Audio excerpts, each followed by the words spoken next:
This is the Dollemore Daily, and I'm Jesse Dollemore. Hey, before we get started, if you haven't subscribed, please subscribe to the show, subscribe to the channel. I'm in a push to get to 500,000 subscribers by the end of the year, and oftentimes people just watch the content because YouTube continues to deliver it, and you're not actually subscribed. So please take a moment and subscribe. Let's talk a little bit about the disaster that was Ron DeSantis's campaign announcement yesterday. He is now officially in the race as a presidential candidate running against Donald Trump and Nikki Haley and Tim Scott, Vivek Ramaswamy. It seems like there's somebody else, but I can't seem to remember who. And it was an unmitigated shit show. The likes of which, to borrow a phrase from Donald Trump that's overused, the likes of which we really haven't seen. Very, very weird. And one, it was on Twitter, in Twitter Spaces, and it was accompanied by him just talking, not a video, but there was a video that played over it. And rather than be like inspirational, patriotic images, it was a back and forth between video of him and video of Elon Musk. I mean, is Elon Musk his running mate already before he's even gotten the nomination? Very weird. But before I play it, and I'm only going to play a little bit because it's 3 minutes and something long, and it's just the same kind of Republican talking points. But I want to give you a flavor for what the video was because it kept looping. So I'm not going to play the whole entire drolling, boring statement by Ron DeSantis. But what I think this says is that his advisors live so perpetually online, consistently online, and that they believe the nonsense. They really believe that Twitter is like not a failing institution, not a company ripe for failure. All the rest of us see the writing on the wall that Twitter is just in decline. But they think that it's this mighty social media company that glitched out and they couldn't get it together. It's people clearing their throats, and Ron DeSantis was there and then he wasn't. And then finally they got it going, but it was a nightmare. And then I'm going to play like 30 seconds of an actual presidential campaign announcement to show you the juxtaposition. And then we'll get to Trump's response. But it was all very, very weird. Watch this. Well, I am running for president of the United States to lead our great American comeback. Look, we know our country's going in the wrong direction. We see it with our eyes and we feel it in our bones. Our southern borders collapse. Drugs are pouring into the country. Our cities are being hollowed out by spiking crime. The federal government's making it harder for the average family to make ends meet and to attain and maintain a middle-class lifestyle. And our president, well, he lacks vigor, flounders in the face of our nation's challenges, and he takes his cues from the woke mob. I don't think it has to be this way. American decline is not inevitable. It is a choice, and we should choose a new direction, a path that will lead to American revitalization. We must restore sanity to our nation.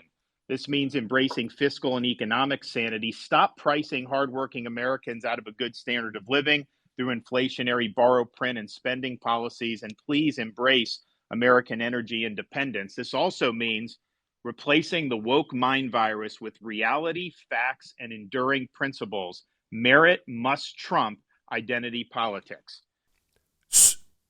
Yeah. I mean, what was that? There's no like music bed playing over. There's no moment of a crowd in rapturous applause and agreement with the candidate. There's no moment that he can pull back to put into campaign ads. It was just a disaster. And if this is what we can look forward to relative to organization, relative to execution of a mission, of an agenda, of something this basic. How is he going to how is he going to be president of the United States? That's not lost on anybody. Even Republicans have recognized that this was a nightmare. I mean, usually when a president announces, or a person aspiring to be president announces for the presidency, they're in a historic place, in a meaningful place, with a crowd that they can play off of with their announcement. Let me play Obama's first presidential address or announcement to run for president. Not even a minute of it. And this gives you a flavor for how it's done and how it's done well. It was here in Springfield, where North, South, East, and West come together, that I was reminded of the essential decency of the American people, where I came to believe that through this decency, we can build a more hopeful America. And that is why, in the shadow of the old state capitol, where Lincoln once called on a house divided to stand together, where common hopes and common dreams still live, I stand before you today to announce my candidacy for President of the United States of America.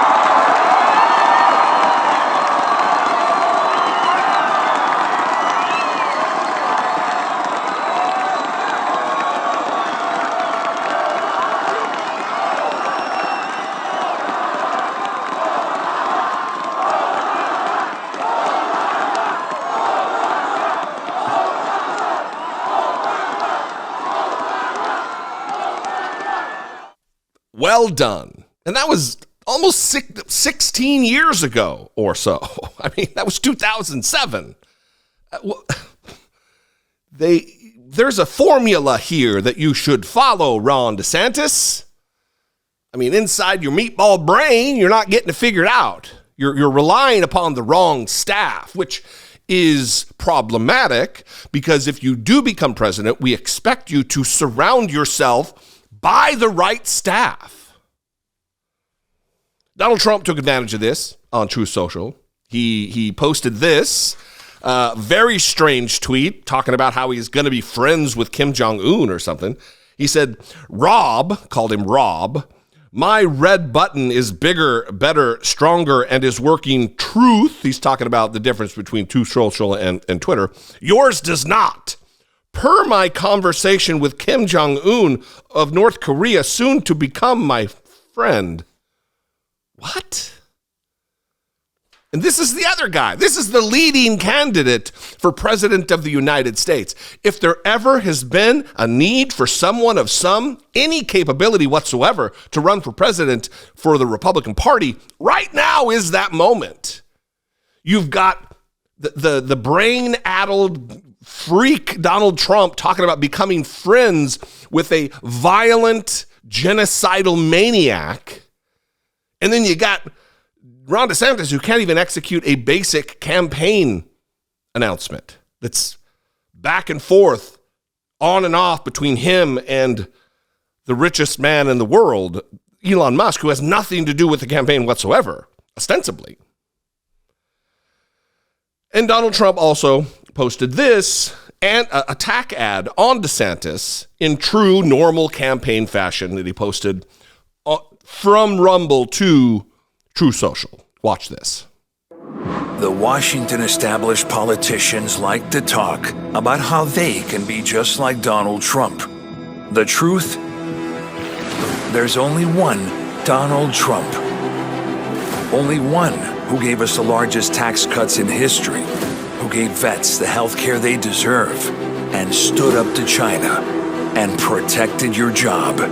Only one who kept us out of endless wars while destroying our terrorist enemies. Only one who fundamentally changed the Supreme Court, was called the most pro-life president in history, and relentlessly protected our Second Amendment rights and our borders. Why would we ever settle for Trump imposters? Make America great again. When there's only one, starting day one, who can make America great again. I'm Donald J. Trump, and I approve this message. So this is all just an absolute mess, just a wreck, just a shit show. You've got Ron DeSantis, the second place right now in the polls, to Donald Trump, and the two of these doofuses just don't have it. They just, the bench is so shallow. There's no depth to the talent whatsoever that this is what we get. You're going to hear in the coming weeks and months a lot about Ron DeSantis. There's going to be a lot of things that come to light based on opposition research and whatever else that happens really only in a presidential run-up. Things that, don't really come out if you run for governor or if you run for Congress. There's going to be all kinds of new revelations. And I don't think let me correct that. I know Ron DeSantis is not ready for this. But by evidence by his campaign announcement, he just doesn't fundamentally understand what needs to be done to run a proper, effective, more importantly, effective campaign for president of the United States. You don't run to Twitter, which is breaking half the time. You do, some things are done the way they're done because it works. And he's not getting it. Anyway, I'd love to know what you think. You can call, leave me a brief voicemail, 714-576-4054. You can absolutely, as always, email me daily at Dollemore.com. The other at Dollemore is where I am on social media, at Dollemore, Twitter, Instagram, TikTok. I'd love to see you there. And if you appreciate what I do, you want to help support my work, click the join button below. Become a channel member for $1.99 a month. Click that super thanks button. You can give immediate support that way, or click on over to patreon.com/IDoubtIt podcast. I love you guys. I appreciate you very much. I do want to hear what you have to say. We can mix it up in the comments. Again, there's all kinds of ways to get at me. I love you guys. I appreciate you very much. I'll see you next time. Until I do, be genuine. Take care of one another.